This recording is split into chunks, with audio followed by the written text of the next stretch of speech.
ఒకప్పుడు ఏదైతే అస్సలు ఇష్టం లేకుండా ఉండేదో, ఇప్పుడు నాకు అదే ఫేవరెట్ ఫుడ్ అయిపోయింది. నాతో పాటు మా పిల్లలు గూడా చాలా ఇష్టంగా తింటారు.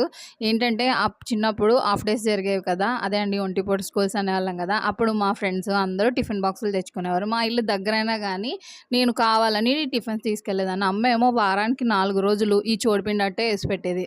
ఇప్పుడైతే రాగిపిండి అంటున్నారు గానీ, అప్పట్లో చోడిపిండి అని అనేవారు. దాంట్లో గోధుమ పిండి గూడా యాడ్ చేయకపోవడం వల్లో ఏంటో అది ముక్కల్లాగా విరిగిపోయేది. అది చూడ్డానికే అస్సలు నచ్చేది కాదు నాకు. ఇంక దానికోసం టేస్ట్ కూడా చేయడానికి అస్సలు ఇష్టపడేదాన్ని కాదు.